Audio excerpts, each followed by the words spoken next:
Hello, this is Abigail Barella with Sparkle and Shine Guidance, and this is your Scorpio Full Moon Oracle for May 7th, 2020, and the days leading up to this full moon and the few days after this full moon. This is a very heightened full moon, another super moon, and there's so much happening with this full moon. I'm going to try and keep it to the two things that I see as being the top. Even as I say that, I'm like, but, I want to talk about this, and I want to talk about that. I'm going to try and keep it to two aspects with this full moon, outside of the fact that it's in Scorpio, and outside of the fact that it's conjunct Mercury. There.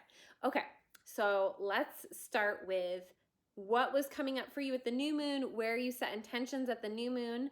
We had the first quarter moon in Leo on April 29th to 30th. And then the full moon is on May 7th, 2020. So really looking at what this cycle is bringing up for you is going to be really important. Really wanting to emphasize for staying grounded and staying stabilized to focus on your Taurus house. Where is Taurus in your house systems? Ground in there. Let that earth energy come on up. And one of the things about that is that this is a feminine cycle.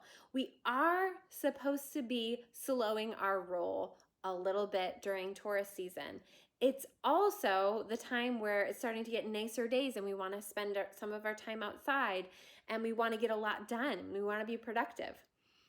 So we really have to balance that with the slower elements of Taurus season.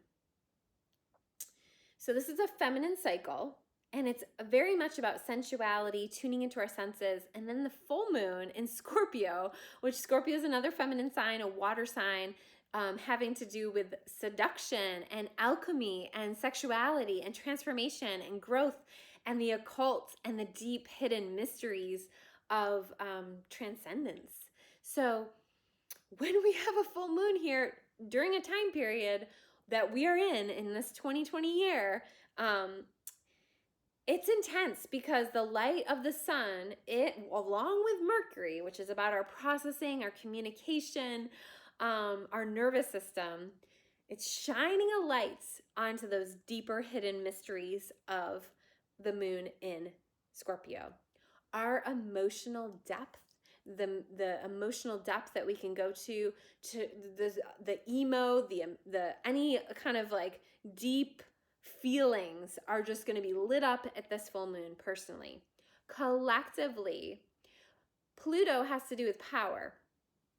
And Pluto is the modern ruler of Scorpio. And because of this, the sun shining its light along with Mercury onto these deep hidden mysteries of the occult in Scorpio, having to do with people in power, can highlight things being revealed at the full moon.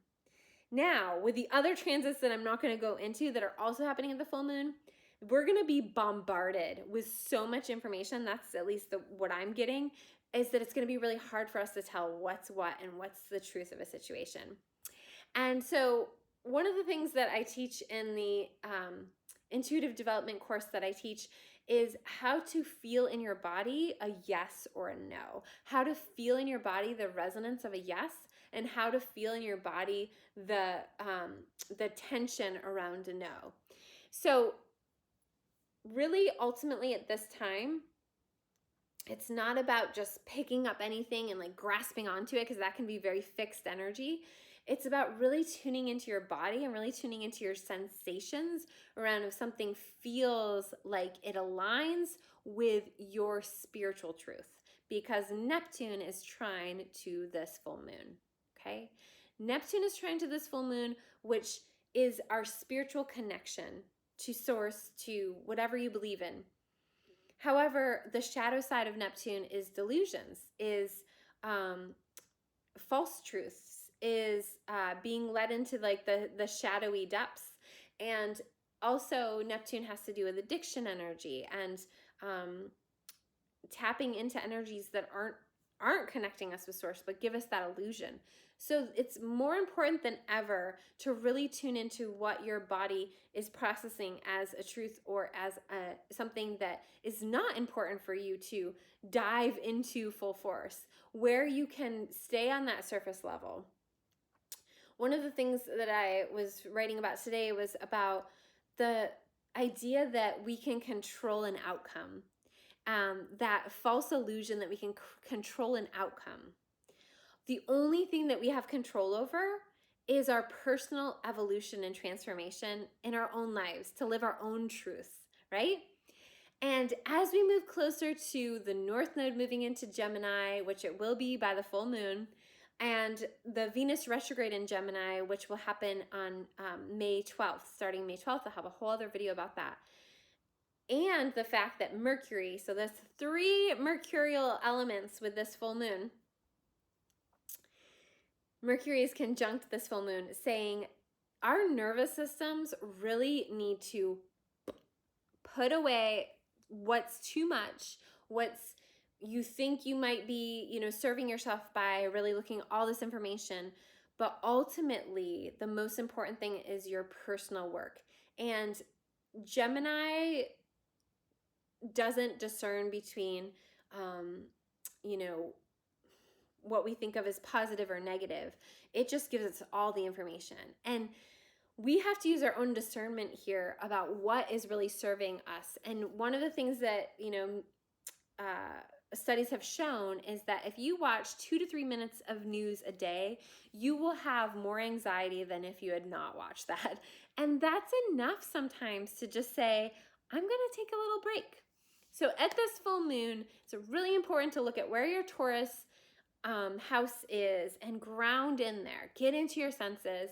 And the other thing that's really happening is in relationships, because Scorpio has to do with transformation, alchemy, and a sexual things of the sexual nature, and the combination of the masculine and feminine together.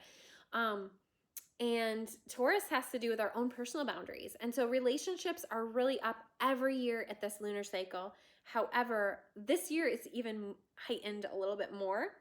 And really understanding that the ideas that we used to have about being a good partner or being a good family, or, showing up in the ways that you feel like you're supposed to show up might be very different from what your partner or your family members believe is the way that is, going to help them in the way that you need to show up. And so really understanding that the intensity is going to be really high during this lunar cycle. So I wouldn't necessarily recommend going into these themes at the full moon. However, they're just going to be there. And if you ignore it in the days leading up to this full moon, it's guaranteed to have a big explosive energy around the full moon, because we also have a square to Mars. So those are the only 2 aspects I'm really going into outside of Mercury. So Mars in Aquarius is very ungrounded. And so that's, again, coming back to that Taurus house. But the Mars energy wants to direct its energy somewhere. And there's really nowhere to direct that energy except meditation, except doing our own personal growth work at this time. And so it makes it even more important to dedicate yourself to your own growth and your own evolution.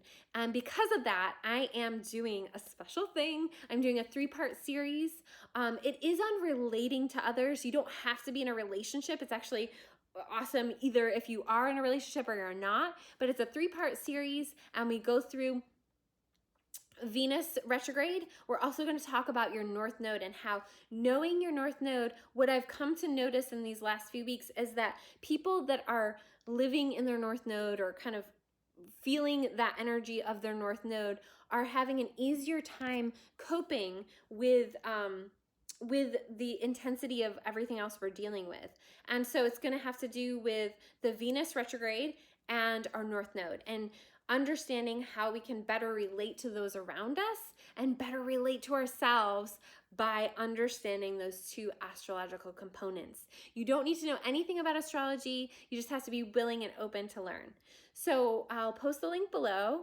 I hope you guys have a beautiful full moon, and just know I'm here if you need support. Just reach out. Have a great day.